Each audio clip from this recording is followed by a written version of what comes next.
Hello, I'm Bood FM, and as always, thanks for joining me. This is episode 52. It's a summer special. 6. Let's count my fingers in. As always, thanks for joining me. Really means a lot. Thanks for all the support with the series so far. All you guys who hit that like button, share it with your friends, and just watch it. It really means the world to me. So now there's no live con today. It's all about catching up on the summer news, telling you what went on with the awards and so on, show you who won the other cups, and all that good stuff. And then show you who I've brought in. And I have had some fun bringing some players in. I was up late last night. 8 first teamers have left. 8 new guys have come in. All regents, all young, all in their early 20s. I am so excited for this new season. I cannot wait to get going. So, without further ado, that's pretty posh for me. Should we start the episode? So the first bit of news we'll get into was the first award, and it was the Golden Boot Award for last season. Mark Shelley came third. You should know this. If you looked at the league table in the last episode, you would have seen the top 3 goal scorers. One award he didn't come third in, and he won, was Young Player of the Year award, which I'm really happy with. But when I saw this award, there was something else that caught my eye. And it's this computer with its constant changing. It removes my hair and my beard all the time. On my graphic, my facial graphic. My keeper last year, Barnett, was black when he played on the pitch, white when you looked at his profile. Now looking at Mark Shelley there, it looks like he's completely changed. Has he gone on holiday? Is that a suntan? Next up, the all-time superstar, Super 11 of all time ever was announced. And yeah, I was gutted in a way because Sir Brett Dalton, it's the first year he's not been in it, he's been demoted to the bench. Lynch has took his place, Birdie, Foreman, I mean some great names here. Here we are with Central's awards for the season. You can see the team over there, team of the season, and it pretty much picked itself up, doesn't it? That's the team you lot pretty much saw all year. Team that got us into Europe, a team that got us to a semi-final of an FA Cup. Cracking bunch of lads. You're not going to see that again, no, trust me. Fans player of the season, Mark Shelley, only just beating Foreman by 6%. Mark Shelley got goal of the season, I'll chuck that up now. It is a good goal, he hits it really well, but I saw all the goals last year and I know for a fact there's a couple that were better than that, in my opinion. Signing of the season, Bazza, just over $500,000 from Fulham. Remember, got him just at the end of his contract, great signing. Here's the season review, and we did well, finished 7th in the league, got to the semi-final of the FA Cup, lost in the second round of the Carabao Cup. That was a surprise. The B team did it and it backfired. The average attendance went up, but with Mr. Brett Dalton. I only used 22 players. Now you know me by now, I only like having a 22-man squad. And I thought this was amazing, I had to share it with you. The side of 2017, where are they now? The side of 2017 is where it all began. Obviously I started with a created club. I just let the computer give me a regen squad. We were lucky, we got Brett Dalton, and we got some other great players, some other good young players, a couple who are still knocking about. But when you look at that team now, I mean, some of them are still here. They were here anyway at the time of this news. Anyway, I won't say they're all there now. Now, this was the board's choice. They've come to me and they said they were up in the U30. I didn't have to ask for this, so we're going to have a classified level 1 setup. You need a good youth facility. So I went and asked, and straight away they said, yeah, they're going to spend just over $5 million on upgrading the youth facilities again. So again, it's just another step forward. Hopefully, we'll get some good regens again in the youth intake next year. And to cap it all off, I went sack it and asked for training facility upgrade, and they said that. So just short of $5 million, we're getting the full training facilities upgraded, which again, I did this before I started trying to sign players. And hopefully this is the kind of thing that helps you get extra players in. As soon as you unlock a European door and you start getting top of the range facilities, I mean, your searches for players, or when you find a player on a search who's quite good and they want to come, it's just nice. It's a nice feeling. You feel like all the hard work you've been doing is starting to pay off.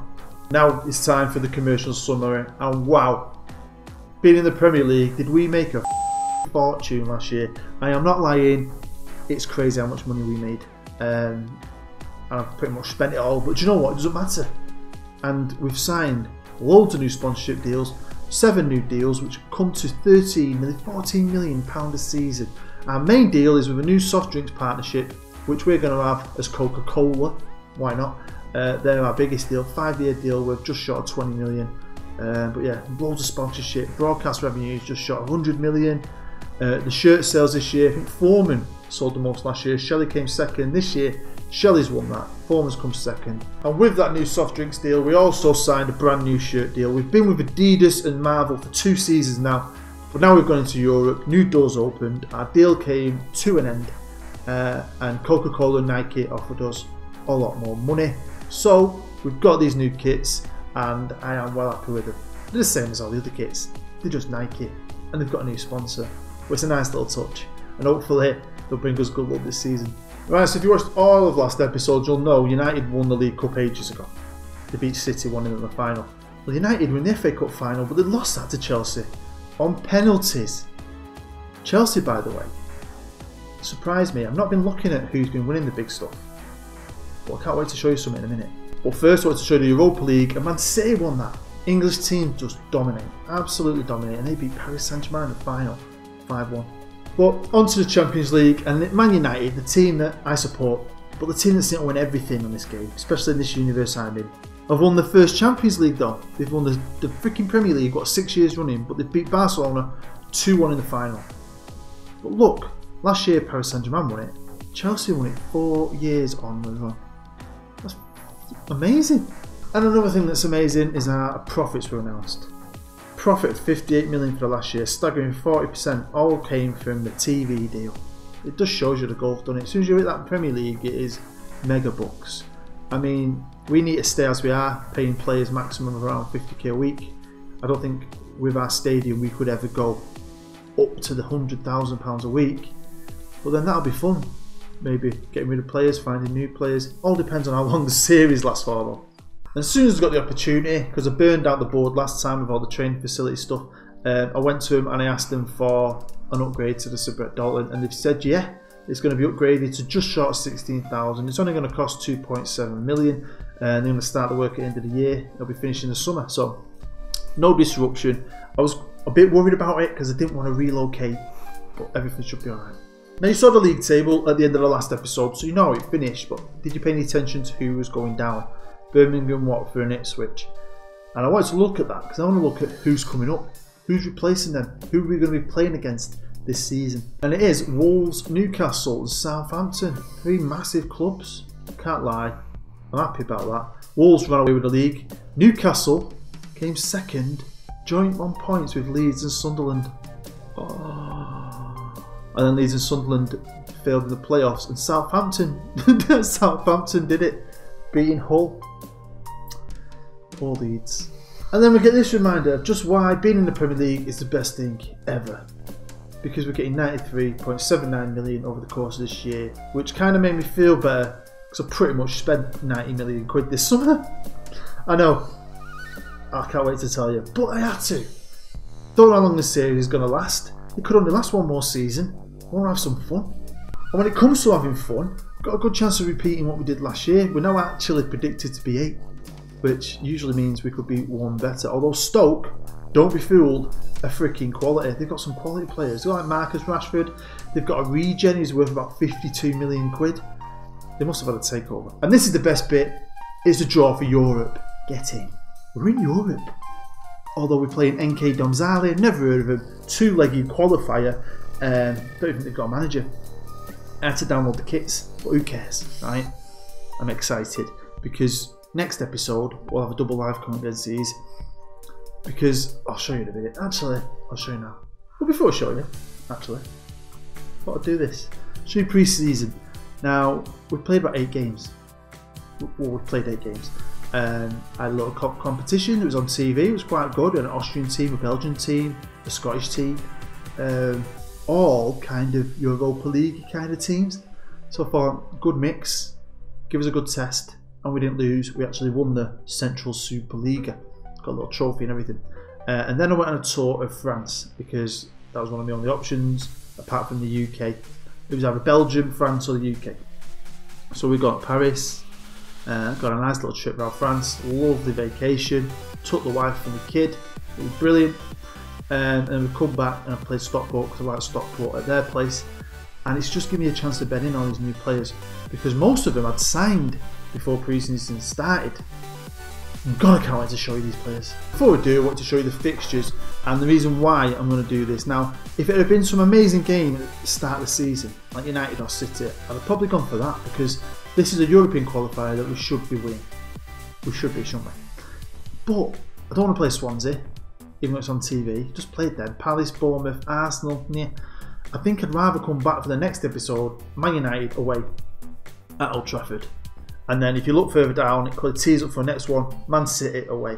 And just keep challenging myself in these live comms, because if I win one of them, how good will it be to share it with you? I just think that'd be amazing. So yeah, next episode will be a double live com. And we'll start on this page, the squad page. It's arranged by ability.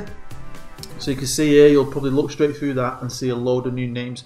Some of them you might recognise off that shortlist. Some of them I could never get. Some of them I got bids accepted for. Didn't want to join me, joined like Man City instead. Some of them we got. I had to look elsewhere as well. I had to keep looking, look for other players. But when you get to Europe, new windows open, so new players became available. And straight away you'll see a lot of famous names have left the club. And I just wanted to improve the team. I've spent a lot of money. A lot of them deals are spread out. But I don't think it's going to financially hurt us. Even a club our size, I think, as long as we're still in the Premier League, we'll be cushed it. Don't worry about that. But we have spent quite a bit of money. We have stretched the finances more than maybe we should have. But it's all about having fun. This could be the last season. You never know. So what we're going to do first, we'll have a look at the new players, eh? So the first one we'll look at is Johan Libras. Got him from Dijon. He's 21 years old. He's French. I really like him. Midfield centre. He's a bit more defensive. His passing jumps out at me straight away. And I just think at 21 he's still got room to improve. Probably will eventually get in the French team. Next up is Niels Kempf, and a guy who hasn't got any greens, but he's a wonder kid. And I like him. I think he's got all the base to kick on a gear. Once he has a season in the Premier League, I think he'll be very good. And I love a German. Being part German, I love Germans on this game. He's 20 years old. Again, he's not played for Germany, but I reckon he will. Next up is Dimitri Bon, another Frenchman. I got him from Metz. Quite a bit of money, but I think it's going to be worth every penny. I wanted a hardcore, proper defender. And this deal, I put this offer in. And the board overrid their manager. I think it's not even that great a deal, really. I thought he'd be worth a lot more. I thought they're going to want like 60 million or more. And they were happy with it. They said it was too good to turn down. Now this one, I wasn't actually planning on going for, but Leicester kept on pecking my head and pecking my head for Ian O'Keefe. Ian O'Keefe got miffed because he wanted to leave. Fair enough, you're not the number one anymore. And I just thought, let's have a look at the goalkeepers properly. And I found Martino Gandolfi. And I thought, wow, I want to marry him. If I was a woman, I'd marry him. He's 6'4", reflexes 18, can communicate. His handling will goes up to 18. I bet you it will. Aerial reach. I just think I've got the next Gianluigi Buffon there, haven't I? Next up was one of my favourite buys because he cost me 2.8 million quid. Now his tackling is 18, and I think he's nearly there. He's 21. He's played for Portugal 3 times, but Abel Quintas, I think, could be better. He's strong as well, and my scouts adored him. Now I wasn't happy with my left back. We had Toussaint last year, who's not one of my best players. He's okay, still got a little bit of promise. And then we still had Whelpdale. Do you remember the guy in loan we had for 2 seasons? So we needed a good left back. When going to Europe, I wanted a good left back, and I tried to sign about 3. Couldn't get any of them for different reasons, and we've ended up finding Oliver Luchette. Now this guy I found by finding the next guy, who I'm going to show you in a minute. Just by looking at the squad and finding out, put a bid in for him, and they accepted it. And I just thought, really? I mean, I think he's had an okay year last year, and apart from that, he hasn't really done much yet. He's 22, but anyone who's got finishing of 18 is good in my book. He's got flair of 18. He's balanced. I think he's a great player. He can play as a target man. He's only 6'4". He's not as big as I would have liked him to be. But as soon as I saw him, I thought that is Mark Shelley's new partner. Jorke is a Premier League player, but I'd like something else. Julian Garcia came up, but Julian Garcia is a striker who can play pretty well as a left winger inside forward. So he's not going to be a striker for us. I'm going to play him as a winger. But the fact that he can play as a striker and that he's pretty quick, he's got a bit of technique, and he's only 19, and he didn't cost the earth. I think having him on the left is going to be really exciting. Right, let's switch over. Let's have a quick run through of the guys that have gone. Well, some of them anyway. And we'll start off with Russell Swift.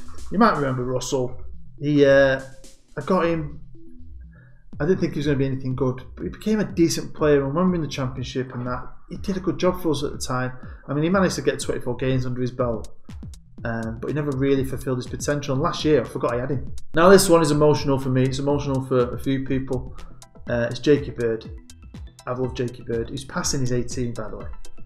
He's just got no physicals. He's just not a Premier League player. But you put him down in League One or the Championship, I believe, and he'll control that midfield. When we were a League One team, League Two team, he came with us all the way through. Remember, he's played for the club 206 times in league. He dominated midfield. It was like having Paul Scholes because he was always great at passing. Next up is Andy Treacher, someone who, when I signed, he had a lot of promise, and I thought he had a good chance of becoming a really good centre half, but it never really worked out for him. He only played for us 19 times, and he never really kicked on. But he's not a bad player. He's gone to Wolves, so he's going to be in the Premier League still.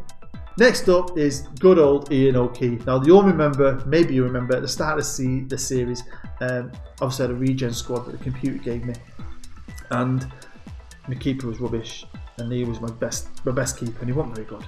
And over the years, I might have signed the odd keeper who I thought was better on paper, but Ian always got in that team. He kept his place all the way up till last year when we got into the Premier League, and he didn't really play much last year. But you know what? Fair play to him. I've never had a player like that who really fought for it. Really, really stuck in there and tried his best and improved to his absolute maximum. He's not a world beater, but he's alright. And we're going on to Harley Betts, so he wasn't a massive name in the series, but you might remember him because he was around for a couple of years as a backup right back. He was a backup left back one year. He can play both left and right back, obviously. And he was alright, but he had a lot of promise at one point. And again, I thought he might do well. And he's from our academy, so yeah, he's gone to Bolton. Probably got a good chance of playing at Bolton. He's a rotation player, but good luck to him. This is another emotional one. This is like a Jakey Bird, another kid from the academy. He's played for us so many times. The right winger with all the pace, he can cross a ball, and that's about it. But that's all I ever wanted him to do, and he did a good job of doing exactly what I wanted. All the way up through the leagues. It's just getting to the Premier League. He's just not a Premier League player. Unlike Bob who kicked on, and Bob's made himself into a Premier League player. Agbo never did, so good luck to Agbo. And we're going to finish off with the last lad, another emotional departure, and it's Aaron Lynch. Lynchy. Played for 147 times, scored 23 goals. I was going to maybe give him a chance, chalk him in #1 left winger this year. I thought, keep Lynchy for another year. I like Lynchy. He's just not that great, is he? And you look at him, and he's quick again. He's a bit of an Agbo, but he's just a little bit of a better version of an Agbo. And then Braga came in for him. Braga. I'm like, what? Let him go. Let him experience a bit of life in Portugal with his wife and his young family. So that's it. They're the ins and outs. Hopefully you like them. When it comes to staff, I've done nothing. We've got all the same staff. Pretty good, the staff. So I'm sticking with them this year, giving them another chance. We're #1 in most things. Same as we were at the start of the season when I showed you last time. And the lads that have stayed are all good. They're all good players. Foreman, great player. Chalky's good. Baz is good. Shelley's obviously good. Bob has really kicked on and become good. Even though his star rating didn't show that, I think he has improved. But Dean Moran is a 4th striker who we know can score goals in the Premier League. I just think I've got the most balanced squad I've ever had. I think I've got 22 players, and I've got some of these players who can cover multiple positions. I'm very, very excited for this season. Right then, there you go. That is the end of episode 52, the end of Summer Special 6. Hopefully you've enjoyed it. Nothing hugely fancy. I just wanted to run through everything that's happened, show you who's gone, who's come in. I'd love to know what you think. Are you excited for the season? Are you excited for these new players, to see them in action? Some of them have played pretty well in pre-season. We're going to come back for episode 53 with a double live com in Europe, which hopefully will be a good one. I'm here now on the pitch at the Sir Brett Dalton with all the upgrades at the training facility. We have to train here today, but it's looking good. The weather's nice. Everyone's pumped. We can't wait to get going. Hopefully you can't wait to get going, and hopefully you liked it. So smash that like button. Don't be shady. If you're new, feel free to subscribe. Hopefully I'll see you next time. I've been Booed. As always, you've been an absolute pleasure. I'll see you next time.